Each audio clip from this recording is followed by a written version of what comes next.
Hey guys, new episode में आपका स्वागत है। एपिसोड की स्टार्टिंग में दिखाया जाता है लिंग युन उसी रिवर के पास बैठा हुआ होता है और ग्रास से जितनी भी एनर्जी आ रही होती है वो अपनी बॉडी के अंदर एब्जॉर्ब करने लग जाता है और वहाँ पर बैठकर अच्छे तरीके से कल्टीवेशन कर रहा होता है। और उस ग्रास के अंदर सन, मून और जितनी भी अर्थ की एनर्जी होती है उस एनर्जी को अपनी बॉडी के अंदर एब्जॉर्ब कर लेता है। लेकिन उनको कल्टीवेशन करने में अब थोड़ी प्रॉब्लम हो रही होती है क्योंकि वो एनर्जी एक साथ अपनी बॉडी के अंदर ट्रांसफॉर्म नहीं कर पा रहा होता है। तभी वो कहता है अपने मन में कि मुझे कुछ भी करके अपनी बॉडी के अंदर ये पूरी एनर्जी एब्जॉर्ब करनी होगी। और इतना कहते ही वो अपना पूरा ध्यान लगाता है कल्टीवेशन करने के लिए और उसकी एनर्जी को अपनी बॉडी के अंदर एब्जॉर्ब करने लग जाता है। और जब वो उस एनर्जी को पूरी तरीके से अपनी बॉडी के अंदर एब्जॉर्ब कर लेता है तो वो अपनी पोजीशन से खड़ा हो जाता है और कहता है मैंने पूरी एनर्जी को अपनी बॉडी के अंदर एब्जॉर्ब कर लिया है, ये काफ़ी ज़्यादा अच्छा है और अब मैं पहले से थोड़ा ज़्यादा स्ट्रांग बन गया हूँ और मेरी बॉडी के अंदर पहले से डबल पावर आ चुकी है।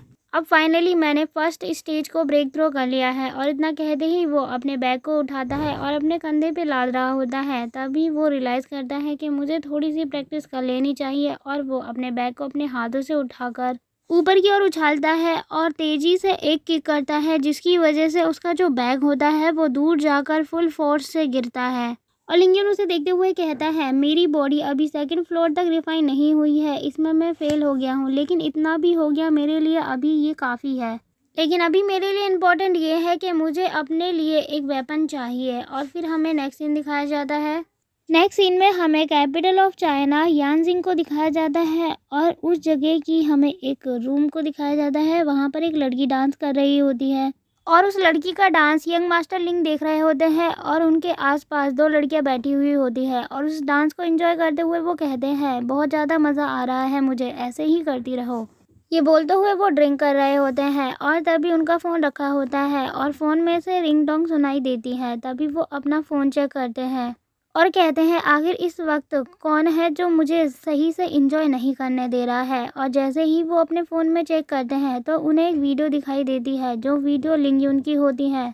उस वीडियो में दिखाया जाता है लिंग युन किस तरीके से दौड़ कर रहा होता है और उसमें कमेंट भी आ रहे होते हैं। उस वीडियो को देखकर यंग मास्टर लिंग को बहुत ज़्यादा गुस्सा आ जाता है और वो उन दोनों लड़कियों को दूर हटाते हुए कहते हैं अभी सब लोग मेरे से दूर हो जाओ, मुझे बहुत ज़्यादा गुस्सा आ रहा है। तभी इसके बाद नेक्स्ट सीन दिखाया जाता है। चैन सेन का फ़ोन बज रहा होता है और चैन सेन सो रहा होता है। तभी वो अपना फ़ोन पिकअप करता है और जैसे ही वो हेलो कह रहा होता है उसे चिल्लाने की आवाज़ आती है और चिल्लाने की आवाज़ किसी और की नहीं बल्कि यंग मास्टर लिंग की होती है। वो चिल्लाते हुए कहते हैं तुमने तो मुझे बताया था कि लिंग युन मर चुका है, तो इसका मतलब क्या तुमने मुझे गलत खबर दी थी? वो तो यहाँ एकदम सही सलामत दिख रहा है इस वीडियो के अंदर। ये बात सुनकर चैनसेन खुद सरप्राइज हो जाता है और वो कहता है ऐसा कैसे पॉसिबल हो सकता है? आप कह रहे हैं कि वो मरा नहीं है, लेकिन मैंने अपनी आंखों से उसे मरते हुए देखा है। यंग मास्टर लिंग कहते हैं तुमने मुझसे $20 मिलियन लिए हैं और इसके बदले में तुमने ये काम करके दिया है मुझे, वो तो अभी तक जिंदा है। चैनसेन कहता है उस जैसे कबाड़ को मारना बहुत ही ज़्यादा आसान था और वैसे भी वो मेरी आंखों के सामने मरा है। अब मुझे ये समझ नहीं आ रहा कि वो ज़िंदा कैसे है। अगर वो ज़िंदा है तो इसका मतलब ये है किसी ने उसकी जान बचाई होगी, तभी तो वो अभी तक ज़िंदा है। और वैसे भी चाइनीज़ मेडिसिन में ऐसा हो सकता है कि हम किसी की भी जान बचा सकते हैं। तभी यंग मास्टर लिंग कहते हैं मैं जानता हूँ मास्टर जूई किसी की भी जान बचा सकते हैं, लेकिन मुझे नहीं लगता कि वो एक कबाड़ इंसान की जान बचाएंगे। और वैसे भी उन्होंने काफ़ी अच्छे लोगों की जान बचाई है, तो मुझे नहीं लगता कि लिंग युन की उन्होंने जान बचाई होगी। पता नहीं वो कौन है जो पावरफुल है बहुत ज़्यादा और लिंग युन की जान बचाई है उसने। चैन सेन यंग मास्टर से कहता है चैन फैमिली और लिंग फैमिली इस कंट्री के टॉप पर है और ये फैमिली साधारण लोगों के बारे में काफ़ी कुछ जानती है, लेकिन जो ऑर्डिनरी इंसान है उनको ज़्यादा नॉलेज नहीं है इन फैमिलीज़ के बारे में। जैसे मैं एग्जांपल से बता सकता हूँ, कुछ मार्शल आर्ट फैमिली होती हैं वो अपने आप को सिटी में ही छिपा कर रहती हैं और कुछ माउंटेन्स पर रहती हैं और वहीं पर रहकर कल्टीवेशन करते हैं। और जब मेरे दादाजी भी इन लोगों को देखते हैं तो वो भी काफ़ी ज़्यादा रिस्पेक्टफुली इनसे बात करते हैं। तो यंग मास्टर लिंग प्लीज़ आप बताइए कि अब हमें क्या करना चाहिए? वैसे मैं बताऊं तो हमें उसे ढूंढने में काफ़ी ज़्यादा परेशानी हो सकती है कि लिंग युन को बचाने वाला वो इंसान कौन है, क्योंकि वो काफ़ी ज़्यादा स्ट्रॉन्ग होगा इसीलिए।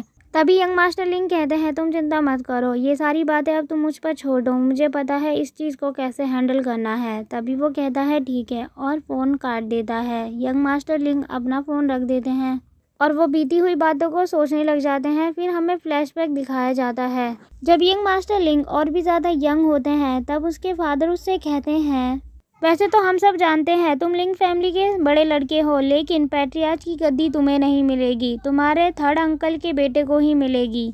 तभी यंग मास्टर लिंग कहते हैं, हाँ फादर, ये बात मैं जानता हूँ। तभी यंग मास्टर के थर्ड अंकल कहते हैं, तुम तो जानते हो कि मेरा जो बेबी होगा वो इल्लीगल होगा, और वो अगर पैट्रियार्च बनता है तो मुझे बहुत बुरा लगेगा। इसीलिए मेरे लिए अच्छा यही होगा कि मेरी एक डॉटर ही रहे, क्योंकि डॉटर तो वैसे भी पैट्रियार्च नहीं बन सकती। यंग मास्टर लिंग कहते हैं, आप ठीक कह रहे हैं थर्ड अंकल, तो इसका मतलब ये है कि आप मेरा डेफिनेटली सपोर्ट करेंगे। उसके थर्ड अंकल कहते हैं, लेकिन तुम याद रखना, तुम्हें मेरा भी ध्यान रखना होगा टाइम टू टाइम। और उसके बाद नेक्स्ट सीन दिखाया जाता है, यंग मास्टर लिंग वो कमरे के बाहर खड़े होते हैं, और उसके बाद ही कमरे के अंदर लिंग यून के फादर को उसके ग्रैंडफादर पीट रहे होते हैं, और वो कहते हैं, तुम्हारी हिम्मत कैसे हुई मेरे ग्रैंडसन को बाहर छोड़कर आ गए, जो भले ही इलीगल था, लेकिन तुम्हें ऐसा नहीं करना चाहिए था। और उसके ऊपर बहुत ज़्यादा गुस्सा कर रहे होते हैं। वो कहते हैं, मुझे अभी के अभी मेरा ग्रैंडसन वापस चाहिए। वहीं लिंग यून के फादर अपने फादर से कहते हैं, मैं उस जंगली को यहाँ पर बड़ा होते हुए नहीं देख सकता था, इसीलिए मैंने उसे बाहर छोड़ दिया। तभी लिंग यून के ग्रैंडफादर हुक्म देते हैं, और वो कहते हैं, तुम अभी के अभी जाओ और उसे यहाँ पर लेकर आओ। लिंग यून के फादर कहते हैं, ठीक है, मैं किसी को भेज देता हूँ, लिंग यून को कोई भी उठाकर ले आएगा। तभी यंग मास्टर लिंग ये सब सुन के वहाँ से चले जाते हैं।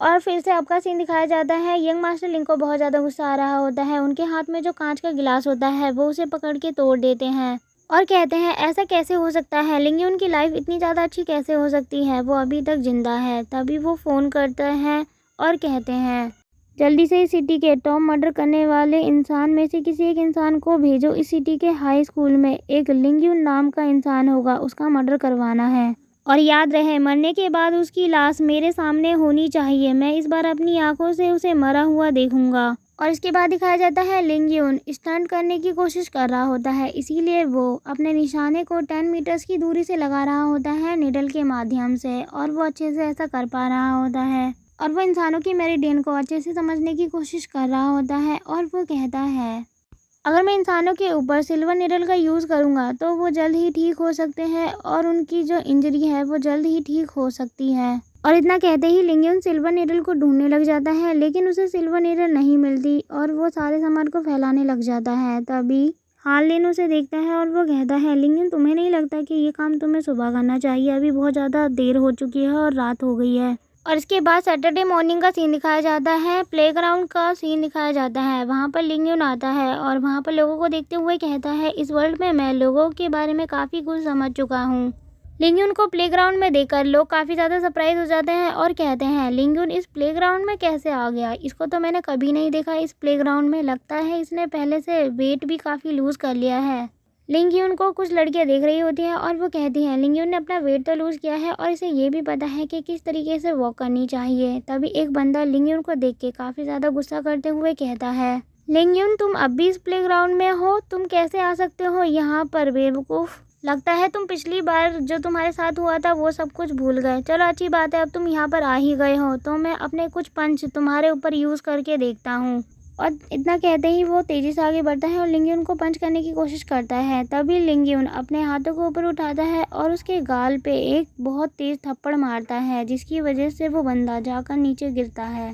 लिंग यून उससे कहता है, चलो अब मैं तुम्हें सबक सिखाता हूँ। तभी वो बंदा उसे देख के काफ़ी ज़्यादा डर जाता है, और अपने गालों को हाथ लगाते हुए कहता है, लिंग यून आखिर अब तुम मेरे साथ क्या करने वाले हो, प्लीज़ मेरे पास मत आओ। लेकिन लिंग यून उसके पास ही जा रहा होता है। और ये एपिसोड यहीं ख़त्म होता है। थैंक्स फॉर वॉचिंग गाइस, और कमेंट में बताएं आपको वीडियो कैसी लगी। अगर आप इसका नेक्स्ट एपिसोड देखना चाहते हैं तो वो जल्द ही मिल जाएगा हमारे चैनल पर।